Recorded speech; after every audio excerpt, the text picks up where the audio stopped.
come not all of the people who read your book or even Napoleon Hill's get wealthy? Why do you think that is? Well, there's actually two things that I think are going on. And by the way, I have studied this at depth, so I am actually qualified from a research and investigation thing. It's not all just blind opinion, right? One of them is that, it's just hard to read.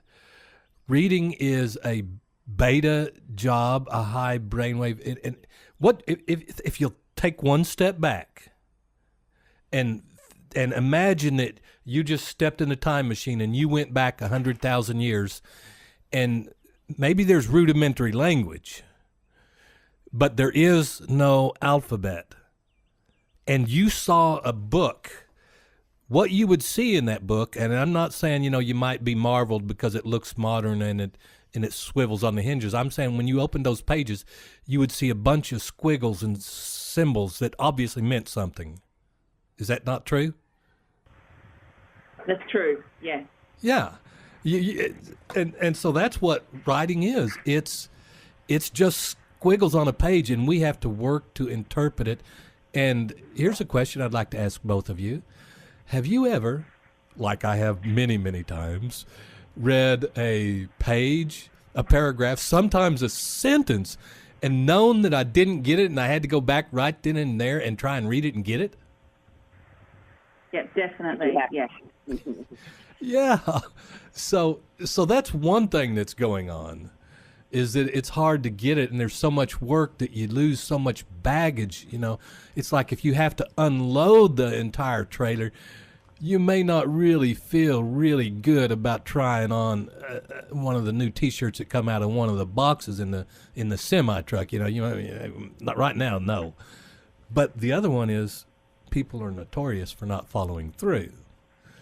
Well, you make it a difficult challenge, and it gets even more notorious. People don't follow through. There's a statistic that Tony Robbins quotes, and I don't know that it's true because I haven't done a lot of research on my own. On the other hand, I know him to be primarily a very ethical person, and if he says it, it's probably true. And he says that only 10% of the books that are ever purchased are ever read past the first chapter. Wow. Yeah. I know I've been guilty. Me too. But so you get that going too, and you say, well, maybe it's not the message that's in the book that's at fault. Maybe it's just the way we are. You get between books that are purchased and given as gifts where the person didn't want it, and books that people pick up and try and read, and it's a little bit of a challenge. It's work. Even when things are in flow, it's work, and you're in beta, and then you get the thing where most people don't finish books anyway. That could talk a lot about that figure. But then there's another thing, which is where I've also taken my career.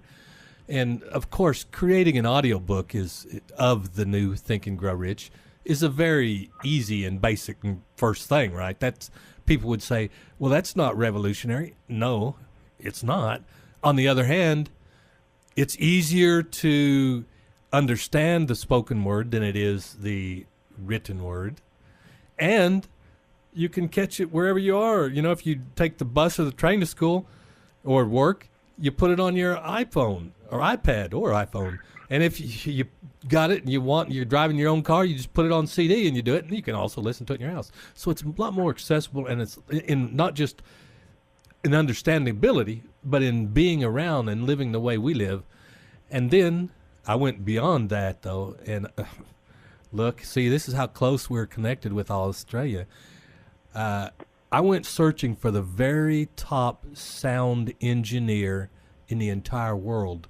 Someone, now this is a qualifier that eliminates nearly every sound engineer. By the way, I live in Nashville, Tennessee. Finding a sound engineer on Craigslist is no big issue, right? But the sound engineer I was looking for had to be very spiritual.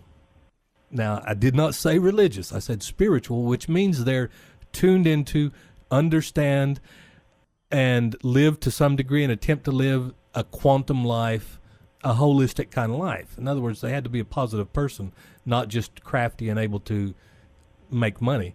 And I found this guy, Mike Gardner, in Melbourne, Australia. So we did a lot of work together, and by the way, I gave him the highest, this is how bad I wanted him. I gave him the highest percentage cut of any product that I've ever worked with anybody that I developed and marketed. I won't say what that was, but I would say to get him, that's how important it was. And he's very schooled in neuroscience. We call this program Holo Magic Wealth Programming. And remember now, we were asking why did the book have shortcomings and so few people catch it. This whole thing is audio. And it's, by the way, it's very high quality audio because little things mean a lot. Different sounds, different tonalities affect different parts. Like the call of geese flying overhead can affect the pineal gland, whereas a certain frequency of crickets, not any crickets, but a certain frequency can affect the pituitary gland. Another one can open up the medulla oblongata. Another one is perfect to nurture that mother sense. And we went on, by the way, and did that too. We also conscripted his wife into the process, which again wasn't hard. She's already like mind. And we created a script. We started with the most important concepts of the new Think and Grow Rich.